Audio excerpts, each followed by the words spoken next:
የእግዚአብሔር ታላቅ ምሕረት የታየበት የፖርኖግራፊ ፊልም ተዋናይዋ ምስክርነት። ኤልዛቤል እኔ ነኝ። በዚህ የፖርኖግራፊ ህይወት የሚያልፉ ሴቶች አሳዛኝ ህይወት። ባለ ታሪኳ እንዲህ ያለች ነበረ ምስክርነቷን የምትመሰክረው። ስሜ ብሪትኒ ዳሊሞራ ይባላል። ያደግኩት ካሊፎርኒያ ነው። የእግዚአብሔር አማኝ አልነበርኩም። ወደዚህ ነገር ውስጥም እንድገባ ያደረገኝ ልብ በሚያሳዝንና በሚሰብር ቤት ውስጥ በማደጌ ነው። ያ ነገር የመጣብኝ ያላግባብ ቁጥጥር ታደርግብኝ ከነበረው ከእናቴ ነው። ሁሉም ነገር የምትወስንልኝ እርሷ ነበረች። ከአባቴ ጋር ጥሩ ግንኙነት ነበረን። አብረን የምንደሰትበት ጊዜ ነበረን። ከትምህርት በኋላ አብረን ወደ መናፈሻው በየቀኑ ማለት ይቻላል እንሄድ ነበረ።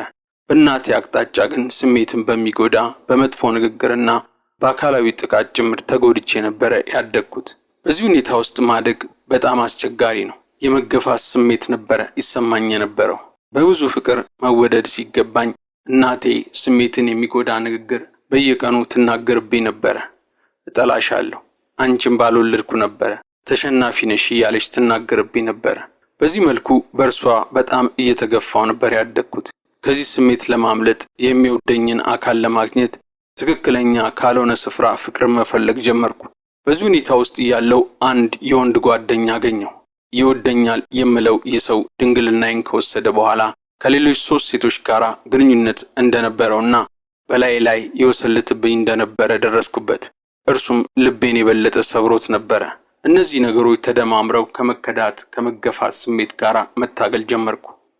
ስለዚህ ማንም ሰው አይወደኝም፣ ከኔ ጋር ማንም መሆን አይፈልግም፣ ሁሉም የሚጎዳኝ ብቻ ነው አልኩ። 18 ዓመት ሲሞላኝ አሁን የምፈልገውን ደስ ያለኝን ሁሉንም ነገር ማንኛውንም ነገር አደርጋለሁ። ደስተኛ የሚያደርገኝ ሁሉንም ነገር መሞከር እፈልጋለሁ። የራሴን ውሳኔ ወስናለሁ። ጥሩ ውሳኔ እንኳን ባይሆን በራሴ መወሰን እንድችል ስለተሰማኝ ማንም ሰው ይህንን አድርጊ አታድርጊ ሳይለኝ በራሴ የምፈልገው መወሰን እችላለሁ አልኩ። ቀጥላም ብሪትኒ ታሪኳን ስትናገር በዚህ ሁኔታ ውስጥ እያለፍኩ ሳለ አንድ ጊዜ ከጓደኞቼ ጋር ሜክሲኮ ሄድኩ። አንድ ምሽት ጓደኞቼ ወደ ሆነ ክለብ ወሰዱኝ። በመጀመሪያ ቀን የሄድኩበት ክለብ ውስጥ ምንም ነገር አልጠጣውም ነበር። ሁለተኛው ቀን ላይ ወደ ስትሪፕ ክለብ ሄድን። ይህ ክለብ ሴቶች መድረክ ላይ ባለው የብረት ምሰሶ ላይ ልብሳቸውን አውልቀው በብረቱ ላይ እየተሽከረከሩ የተለያዩ አክሮባት የሚመስል ነገር እያሳዩ ለወንዶች ሰውነታቸውን በማሳየት የሚደንሱበት ክለብ ነው። እዚያ ስንገባ ጓደኞቼን መደነስ ፈልጋለሁ አልኳቸው። እነሱም መድረክ ላይ ለመውጣት ተደርድረው ወረፋ ወደሚጠብቁ ሴቶች አጠገብ ወሰዱኝ። ሴቶቹ የውስጥ ልብስ ብቻ ነበር የለበሱት። ሃይስኩል እያለሁ ድንግልናዬን በወሰደው የልጅነት ጓደኛዬ በላይ ላይ ስለወሰለተብኝ ልቤ ተሰብሮ በሐዘን ውስጥ የነበርኩበት ወቅት ስለነበረ ከዚህ ስሜት ለመውጣት መጠጥ ለመጠጣት ተበረታትቼ ነበረ። መጠጡ ብርታት ስለሰጠኝ ከላይ የለበስኩትን አውልቄ መድረክ ላይ ለመደነስ ወጣሁ።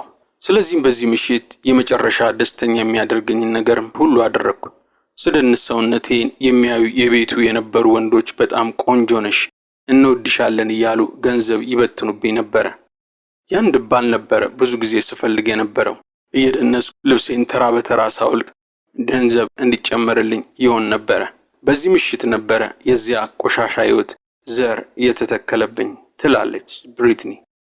ብሪትኒ አሁንም ታሪኳን ቀጥላ ነገሩ ደስ ስላሰኘኝና ስለወደድኩት በዚያ ክለብ ውስጥ በቀጣይነት መድረክ ላይ በመደነስ መስራት ጀመርኩ።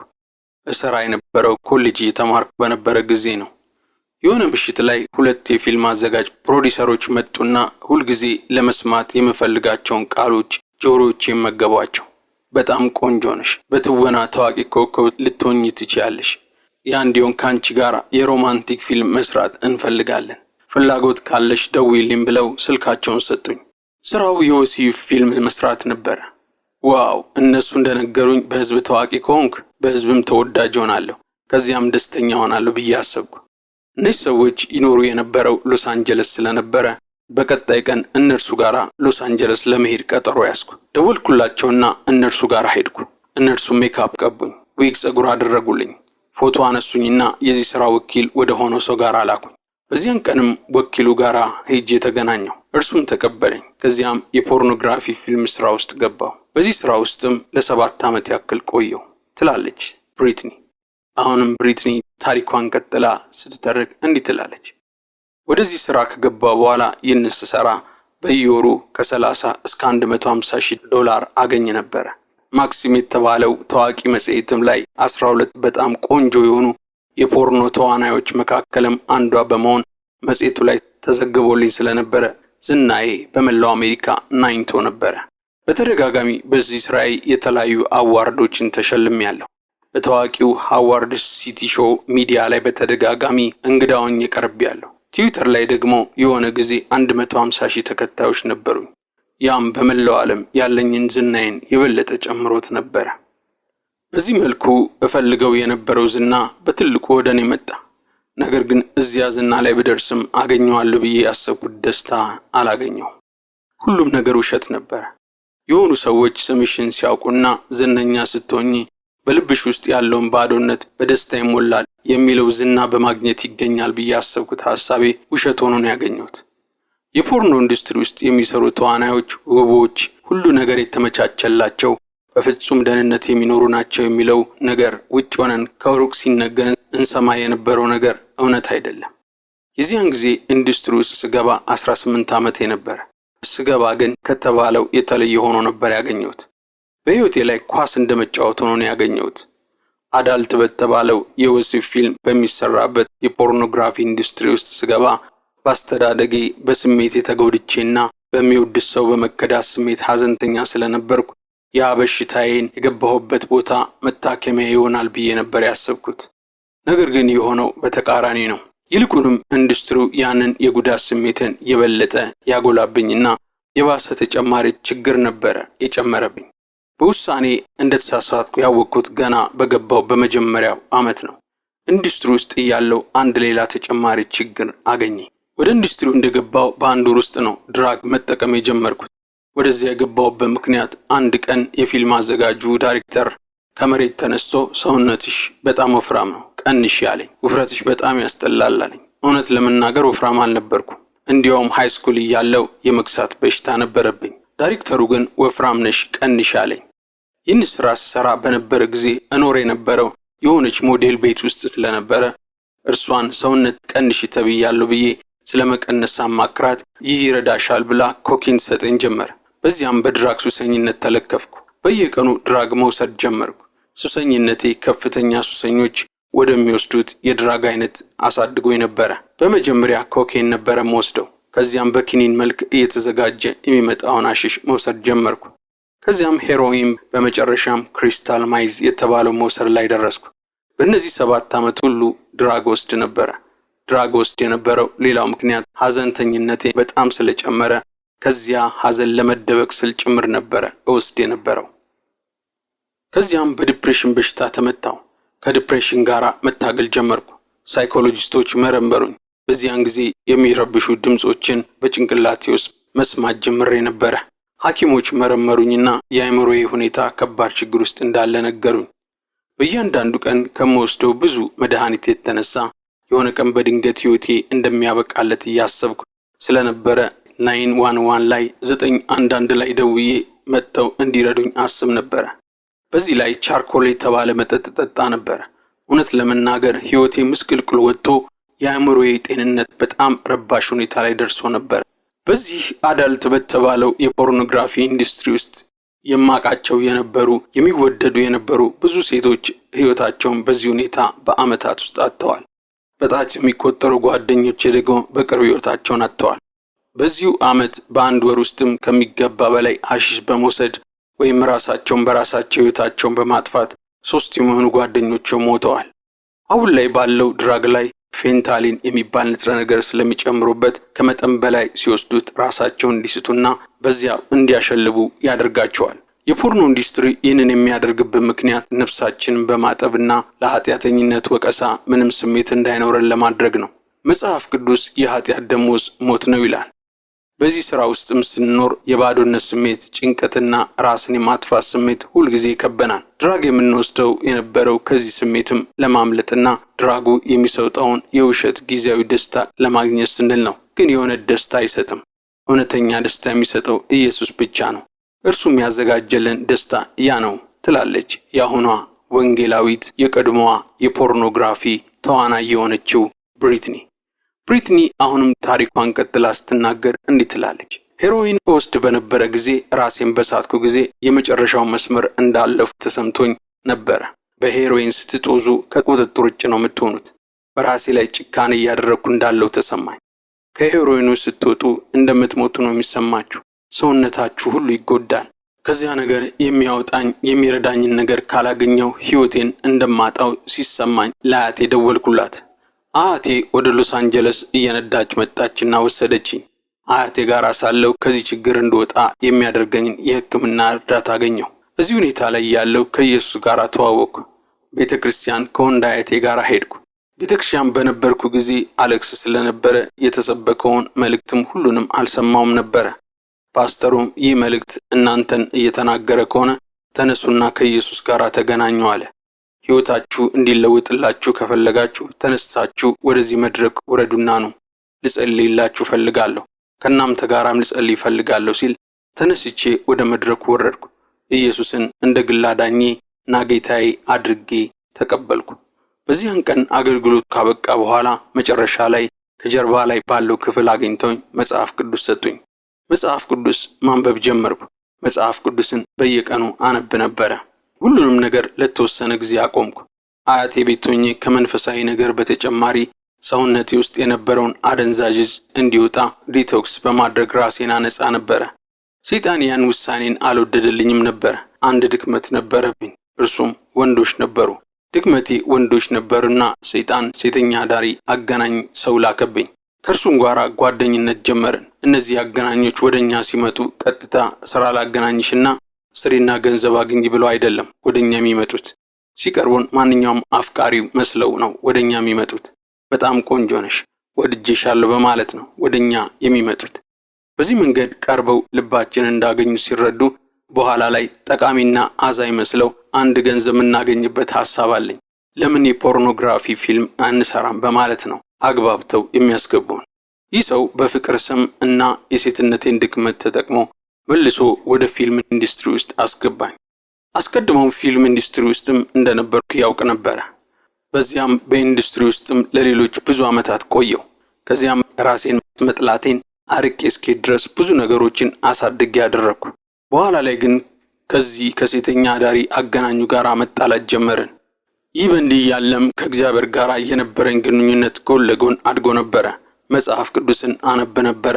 መጽሐፍ ቅዱስ በጣም እንዳነብ ያደረገኝ ይህ ሴተኛ አዳሪ ያገናኝ ጓደኛዬ ነው። አንድ ቀን ዘ ፓሽን ኦፍ ክራይስት የተባለ ፊልም አብረን ስናይ የሆነ ነገር አስተዋልኩና እኔ አጋንንት አለብኝ፣ በአጋንንት ሳልያዝ አልቀርም አልኩት። የዚያን ጊዜ ጓደኛዬ የነበረው ሰው ደነገጠ። ከዚያም ቤተክርስቲያን መሄድ አለብሽ አለኝ። ይህ ሰው በፊት ክርስቲያን እንደነበረና ባክስላይድ እንዲያደረገ ክርስቲያን እንደነበረ አላወቅኩም ነበረ። አጋንንት አለብኝ ስላልኩት ወደ አንድ አፖስቶሊክ ቤተክርስቲያን ወሰደኝና እንዲጸልይልኝ አደረገ። ከዚያም ተጠመቅኩ። ለመንፈስ ቅዱስም ኃይል ተጸለየልኝ። ይህ ከሆነ በኋላ አንብብ እያለ ያበረታታኝ ስለነበረ ቃሉን ማንበቤን ቀጠልኩ። ቃሉን ሳነብ መረዳት ጀመርኩ። ከማነበው ቃል ስለ ኃጢአት፣ ስለ ቅድስና፣ ስለ ጽድቅ የሚያወራ ቃል ሳገኝ ያነበብኩትን ሳካፍለው ቃሉን ያጣመምብኝ ነበረ። እንዲህም እየኖርኩ የፖርኖግራፊውን ስራ እሰራ ስለነበረ ሴተኛ አዳሪ አገናኙ ጓደኛዬ ስራውን አቁሜ ጠቅሞ እንዳይቀርበት ገብቶኝ የምናገረውን ቃል እያጣመመ ኢየሱስ ሴተኛ አዳሪዎችን ይወዳል፣ በትንሣኤ በተነሳ ጊዜ በመጀመሪያ የተገለጠው ለሴተኛ አዳሪ ለነበረችው ሴት ነው እያለ ያጣመምብኝ ነበረ። በወቅቱ የሚናገረውን አምነው ስለነበረ ሁለቱን ሕይወትም እኖር ነበረ። ማለት ክርስቲያንም የፖርኖግራፊም ሰራተኛ ሆኜ በመኖር በዚያ ሕይወት ቀጠልኩበት። አንድ ቀን ግን እግዚአብሔር ይህንን ሰው ትቼው እንዲሄድ ተናገረኝ። ከእርሱ ጋር እኖር ስለነበረ ከእርሱ ጋር ከተለያየው የሚሄድበትን ቦታ የምደውልለትም ማንም ሰው አልነበረኝም። የት ነው የሚሄደው እያልኩ እያሰብኩ ሳለ መንፈስ ቅዱስ ለእናትሽ ደውይላት አለኝ። ከእናቴ ጋር ጥሩ ግንኙነት ስላልነበረን አልደውልላትም አልኩ። መንፈስ ቅዱስ ግን ብሪትኒ ራስሽን ዝቅ አድርግና ለእናትሽ ደውይላት አለኝ። መንፈስ ቅዱስን ሳዝዤ ለእናቴ ደወልኩላትና እናቴ ያለሁበት ድረስ መታ ወሰደች። መኪና ውስጥ እየሄድኩ ሳለ ለ20 ደቂቃ ያክል ዝም ብዬ መጽሐፍ ቅዱሴን አነብ ነበረ። ስለ ጸሎት የሚያወራውን ክፍል እያነበብኩ ነበረ። እግዚአብሔርን አስታኮ ስለ ጸሎትና ስለ ሆነው ነገር ያስተምረኝ ነበረ። ስትጸልይ እሰማሻለሁ፣ እኔን ልታምኚኝ ትችያለሽ። ይህ ትልቅ ሁኔታ ሲመጣ ከሴተኛ አዳሪ ያገናኙ ጋር ስጣላና መንፈስ ቅዱስ ትተሽው ሂጂ ሲለኝ እኔን ልታምኚ ይገባል ብሎኝ ነበረ። ባለፉት ዓመታት አንዳንድ ጊዜ ትንሽ ስትጸልይ ጸሎትሽን ሰምቼ በሁኔታሽ ውስጥ እመጣ ነበር አለኝ። በዚህም ተበረታተውና ስራውን ትቼ ወጥቼ ተቀመጥኩ። የገንዘብ ምንጬ የፖርኖግራፍ ስራዬ ስለነበረ ገንዘብ ስላጣው ተቸገርኩ። በአዳልት ኢንዱስትሪ ሳለው አገኝ የነበረውን ገንዘብ ሁሉ ጓደኛዬ ለነበረው ለዚህ ለሴተኛ አዳሪ ያገናኙ እሰጠው ስለነበረ ምንም ነገር አልነበረኝም።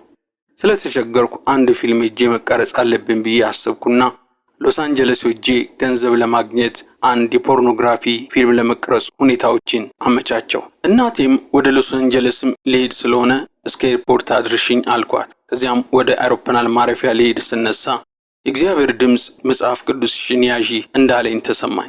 አውሮፕላን ውስጥ ከገባው በኋላ መጽሐፍ ቅዱሴ ማንበብ ጀመርኩ። የዚያን ጊዜ አነብ የነበረው ዮሐንስ ራእይን ነበረ። ምንም ሳይገባኝ የማነበው የመጽሐፍ ቅዱስ ክፍል ቢኖር እርሱ ነበረ። የዚያን ቀን ግን ንባቤ ዮሐንስ ራእይን ለመረዳት በማተኮር ነበረ አነብ የነበረው። እያነበብኩም ሲሄድ ራእይ ዮሐንስ ምዕራፍ 2 ቁጥር 21 እስከ 23 ላይ ያለው ክፍል ላይ ስደርስ ደነገጥኩ። ቃሉም እንዲህ ነበር የሚለው፣ ዳሩ ግን ነቢይ ነኝ የምትለዋን ባሪያዎቼ እንዲሴሱና ለጣዖት የታረደውን እንዲበሉ የምታስተምረውን የምታስተውን ያችን ሴት ኤልዛቤልን ስለምትተዋት የምነቅፍብህ ነገር አለኝ። ንስሐ እንድትገባ ጊዜ ሰጠዋት። ከዝሙቷ ንስሐ እንድትገባ አልወደደችም። እነሆ በአልጋ ላይ ጥላታለሁ። ከእርሷ ጋር የሚያመነዝሩትንም ከስራዋ ንስሐ ባይገቡ በታላቅ መከራ ጥላቸዋለሁ። ልጆቿንም በሞት እገላለሁ። አብያተ ክርስቲያናት ሁሉ ኩላሊትና ልብ የሚመረምር እኔ እንደሆንኩ ያውቃሉ። ለእያንዳንዱም እንደ ስራው ሰጠዋለሁ የሚለውን ቃል አነበብኩ። ከዝሙት ስራዋ ንስሐ እንድትገባ ጊዜ ሰጠዋት፣ እርሷም አልወደደችም። ስለዚህም በአልጋ ላይ ጥላታለሁ የሚለውን ቃል ሳስተውል ጌታ ለንስሐ ጊዜ እየሰጠኝ ነው ማለት ነው እያልኩ ማልቀስ ጀመርኩ። መጽሐፍ ቅዱስ እውነትን ታውቃላችሁ፣ እውነትም አርነት ያወጣችኋል እንደሚለው ቃል ነገሩ ግልጥልጥ ብሎ በራልኝ። ከዚያም እኔ ኃጢአት እያደረኩ እንዳለው ኃጢአተኛ እንደሆንኩ ሰዎችንም በምሰራው ፊልም ወደ ኃጢአት እየመራው እንዳለው ኤልዛቤል እኔ እንደነበርኩ ስረዳ፣ በዚህ ሁሉ ድርጊትም ደግሞ የእግዚአብሔርን ልብ እያሳዘንኩ እንዳለው ስረዳ አለቀስኩ። ከዚያም እግዚአብሔር ሆይ ይቅር በለኝ፣ ሰዎችን ወደ ኃጢአት ነድቻለሁ፣ እንዲህ አይነት ስህተት እየሰራው እንዳለ አላወቅኩ፣ ይቅር በለኝ፣ ማረኝ፣ ያ ነገር ወቅሶኛል አልኩ። በውስጤ እየተረበሽኩ እያለቀስኩ ይቅር በለኝ እያልኩ ለመንኩ። በዚህ መልኩ የንስሐ ጸሎት እያለቀስኩ ጸለይኩ። በዚህ ታላቅ የጸጸትና የንስሐ ጸሎት ላይ ሳለው በድንገት የእግዚአብሔርን ልልና ወደቀብኝና መንፈስ ቅዱስ ነካኝ። ጌታም ብሪትኒ በጣም ወድሻለሁ፣ ይህ ላንቺ የመረጥኩልሽ ሕይወት አይደለም። ላንቺ ያለኝ ነገር በሕይወትሽ ፍቅር፣ ደስታ፣ ሰላም እንዲኖር ነው። ዛሬ ይህንን ሥራ ካቆምሽ የትኛውም ወንድ ሊሰጥሽ ያልቻለውን ሕይወትሽን እባርከዋለሁ። በዚያም አውሮፕላን ላይ እያለን እግዚአብሔር እንዲህ ብሎ ተስፋ ሰጠኝ። ከዚያም ጌታን እሺ አድርገዋለሁ። በድፍረት የእምነት እርምጃ ወስዳለሁ። ስራውን አቆማለሁ። የፖርኖ ስራን አቋርጣለሁ አልኩ። ከዚያም የማውቀውንም ነገር ሁሉ ወደ ኋላ ትቼ አንተን እከተላለሁ። ከዚያን ቀን አንስቶ ይህንን ትቼ ኢየሱስን ብከተል ምንም ነገር እንደማይጎልብኝ ተረዳው። በእርሱም ካመንኩ ሁሉም ነገርን አገኛለሁ ብዬ አመንኩ። ይህን በል እንጂ ለቀረጻ ቀጠሮ ወደ ያስኩበት ስፍራ ከመሄድ አልቀረውም። እንደደረስኩ ቤት ውስጥ ለተሰበሰቡት ሁሉ ሰዎች እግዚአብሔር ይወደናል፣ እግዚአብሔር ይህ ለኛ የመረጠልን ሕይወት አይደለም፣ እርሱ የተባረከ ሕይወት አዘጋጅቶልናል፣ ዛሬውኑ የፖርኖ ስራችሁን አቋርጡና ውጡ አልኳቸው። ይህን ስናገር የሚቀርጸኝ የፊልሙ ዳይሬክተር ተመለከተኝና ይህንን ፊልም ትቀረጫለሽ ወይስ አትቀረጪም ማለት። እኔም ከዛሬ ውጭ ደግማ አታየኝም አልኩት ትላለች ብሪትኒ። ብሪትኒ ቃለ መልስ ለሚያደርግላትም ፓስተርም ስትናገር ፓስተር የመጨረሻ እጅግ የሚቀፍ ቀረጻ አደረኩ። ያደረኩበት ምክንያት የመጨረሻ ቀረጻ በማድረግ ገንዘብ ለማግኘት ነበር።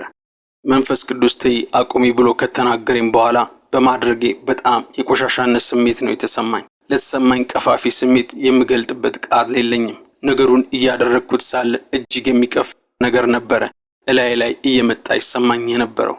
በጣም ትልቅ ስህተት ነበር የሰራሁት። ምን እያደረኩ ነው? እዚህ መገኘት አልነበረብኝም እያልኩ ተጸጸትኩ። ይሰማኝ የነበረው ስሜት በሕይወቴ ተሰምቶኝ የማላቀው አይነት ያልተለመደ ስሜት አይነት ነበር። ያም ፊልም የመጨረሻ ሆነ። ከዛ ሕይወት ሙሉ ለሙሉ ከወጣው ዛሬ ላይ 13 ዓመቴ ነው። ከዚያን ቀን በኋላ ብሪትኒ ወደዛ ህይወት እንዳልተመለሰች ትናገራለች። ብሪትኒ አሁንም ቀጥላ ይህን ስራ ሙሉ ለሙሉ ካቆመች በኋላ ቀጣይ ህይወቷ ምን እንደነበረ ስትናገር ደግሞ እንዲህ ትላለች። የነበረኝ ገንዘብ አለቀ። ከዚያም እሺ ጌታ ሆይ አሁን ከፖርኖ ስራ ውስጥም ወጥቻለሁ። ቀጥሎ ምንድነው የሚሆነው አልኩ። ስራ መፈለግ አለብኝ ብዬ ተነስቼ ስራ ፈለግኩ። በሰዓት $11.25 የሚከፈለኝ ስራ ሳገኝ ሰርቼ የማገኘውን ገንዘብ እንደሆነ ሳስብ ክብር ተሰማኝ። የሚያኮራችሁን ነገር ስታደርጉ እንደሚሰማችሁ አይነት ስሜት ተሰማኝ። ያገኘሁት ስራ እንግዳ ተቀባይነት ነበረ። በሪሴፕሽን ስራም ችሎታዬ እያደግኩ ነበረ። በየቀሩ እማራለሁ፣ ደግሞም አድግ ነበረ። እግዚአብሔርም በአይሮፕላን ውስጥም ሳለው ቃል እንደገባልኝ በምሰራው ነገር ኩራት ተሰምቶኝ እጅግ ብዙ በሆነ ፍቅር፣ ሰላም፣ ደስታ ተጥለቅልቄ ነበረ። ከማገኘው ገንዘብ ተርፎኝ ልብስ መግዛት ባልችልም፣ ሌሎች ውድ ነገሮችን መግዛት ባልችልም፣ የቤት ኪራይ መክፈል ስለቻልኩ ስለሌላው ግድ አልነበረኝም። ምክንያቱም እግዚአብሔር ሕይወቴን ስለለወጠውና ልቤን ስለፈወሰው በጣም ደስተኛ ነበርኩና ነው። ከአእምሮዬ ሕመም ፈውሶኝ ለ12 ዓመታት ወስድ ከነበረው መድኃኒት ነፃ አውጥቶኝ ስለነበረ ደስተኛ ነበርኩ። እግዚአብሔር ተአምራት አድራጊ አምላክ ነው። ከዚያም ቤተክርስቲያን ላሉ ሰዎች መናገር ጀመርኩ። ቤተክርስቲያን በሄድኩ በሁለተኛው ቀን የፖርኖ ስታር እንደነበርኩ፣ ነገር ግን ኢየሱስ ክርስቶስ ከዚያ ነፃ ያወጣኝ ነኝ። እግዚአብሔር እጅግ መልካም ነው። የድራግ ሱሰኛ ነበርኩ። እግዚአብሔር ከዚያ ሱስ አወጣኝ እያልኩ ለሰዎች መመስከር ጀመርኩ። ታሪኬን ሊሰማኝ ለሚወደው ሁሉ እናገር ነበረ። ይህን ስናገር ማንንም አልፈራም አላፍርምም ነበረ። ማንንም ምንም ይሁን ግድ አልነበረኝም። ምክንያቱም ያ አስሮኝ የነበረው እፍረት ትቶኝ ሄዶ ነበርና ነው። በፍርሃት መኖር ሸክም ነው። በፍርሃትና በመሸማቀቅ ስትኖሩ የውሸት ኑሮ ነው የምትኖሩት። እግዚአብሔር በዛ ደስ በሚል የፈውስ ሂደት አሳልፎኝ ነበረ በማለት ነው ብሪትኒ ስለ ሕይወቷ ምስክርነት የምትናገረው። የአሁኗ ወንጌላዊት ብሪትኒ የቀድሞዋ የፖርኖግራፊ ስታር የነበረችው ብሪትኒ በመጨረሻም እንዲህ በማለት ነበረ ሐሳቧን የጠቀለለችው። ይህን ዛሬ እያያችሁ ያላችሁ ምናልባት ከባድ ሕይወት እያሳለፋችሁናል። ምናልባት እኔ ያደርግ የነበረውን እያደረጋችሁ ከሆነ፣ ስሜት በሚጎዳ ንግግር በሚነገርበት ቤት ውስጥ እያደጋችሁ ካላችሁ፣ አንድ እንድታውቁ የምፈልገው ነገር ቢኖር እግዚአብሔር በጣም እንደሚወዳችሁ ነው። እንደዚያ ባይሰማችሁ እንኳን እግዚአብሔር በዓላማ ነው የፈጠራችሁ። በአጋጣሚ አይደለም ወደዚህ ምድር የመጣችሁት። መጽሐፍ ቅዱስ ሁላችን በኃጢአት እንደተወለድን ይናገራል። በዚህ ሕይወት እየኖራችሁ ካላችሁ ኢየሱስ ነፃ ሊያወጣችሁ ይፈልጋል። ኃጢአት ከእግዚአብሔር ይለያልና፣ የኃጢአት ደሞዝ ሞት ነው። ኃጢአት በሕይወት ተስፋ እስከማይኖራችሁ ድረስ የነፍሳችሁን ሁኔታ አንጠፍጥፎ እስኪያጠፋ ድረስ ይገላል። ነገር ግን ደስ የሚለው ነገር ኢየሱስ ክርስቶስ የእናንተን ቅጣት ተቀጥቶ ስለ ኃጢአታችሁ ሞቷል። ስሙን ስንጠራው እንድናለን። ከዚያም ኃጢአታችሁ ከኢየሱስ ክርስቶስ ጋር ኅብረት እያደረጋችሁ ስትጓዙ በትክክል መለወጥ ትጀምራላችሁ። ኢየሱስን አሁን በጸሎት ልትጠይቁት ከፈለጋችሁ ይህንን ጸሎት ጸልዩ። ኢየሱስ ሆይ ኃጢአቴን በፊት እናዘዛለሁ። ኢየሱስ ሆይ ጌታና ዳኜ ሁንልኝ በሉት። ይህን ስትሉ እርሱ ወደ ልባችሁ ይገባና ልባችሁ መኖሪያ ያደርገዋል። የኔን ሕይወት እንደለወጠው የእናንተንም ሕይወት ይለውጣል። ያለ እርሱ መኖር ሕይወታችሁን ያጠፋዋል። ነገር ግን ሕይወታችሁን ከክርስቶስ ጋር ካደረጋችሁት የሕይወት ምንጭ ወደ እናንተ ይፈሳል። እግዚአብሔር አይሮፕላን ላይ ያለው በፍቅር በደስታ በሰላም እንደሚያጥለቀልቀኝ ቃል ገብቶልኝ ነበር። ይህ ተስፋ ቃል ለእኔ ብቻ አይደለም፣ ይህ ተስፋ ለእናንተም ጭምር ነው በማለት ነው ብሪትኒ ምስክርነቷን ያቀረበችው። ብሪትኒ ዲሊሞራ ከዚህ ሕይወት ሙሉ ለሙሉ ከወጣች ዛሬ ላይ 13 ዓመት ሆኗታል። አሁን ላይ ፓስተር ሪቻርድ ዲሊሞራ የተባለም ወንድም አግብታ ከእርሱ ጋር እያገለገለች ነው ያለችው። አሁን ላይ እናት፣ ወንጌላዊና መጽሐፍ ጸሐፊ ሆናለች። ባልና ሚስቱ በዚህ አገልግሎታቸው በተለያዩ የሱስ እስረኞች የሆኑትን እርሷም አልፋበት የነበረውን ሕይወትም እያለፉ ያሉትን በመስበክ በመምከር በማስተማርና በነፃ ማውጣት ጸሎት አገልግሎት እያገለገሉ ነው ያሉት። በዚህ አገልግሎት በብዙ መቶ ሺዎችን እየደረሱ ነው ያሉት። ይህንን ይመስላል የወንጌላዊት ብሪትኒ ዲሊሞራ ምስክርነት። ከዚህ ምስክርነት ምን አስተዋላችሁ? የሐሳብ መስጫው ላይ ጻፉልን። ስራችንን ከወደዳችሁት ላይክ አድርጉልን። የቻናላችን ቤተሰብ ካልሆናችሁ ደግሞ ሰብስክራይብ የሚለውን በመጫን በዚህ ዓመት 100,000 ሰብስክራይብ እንድንሞላ እንድታግዙን እንጋብዛችኋለን። እግዚአብሔር ይባርካችሁ። እግዚአብሔር መሐሪ ነው። ኢየሱስ ክርስቶስ ያድናል። ዛሬም ኃጢአተኞችን ይወዳል፣ ወደ እርሱም እንዲመለሱ ይፈልጋል። እጁን ቀን ሙሉ ዘርግቶ ወደ እኔ ኑ ይላል።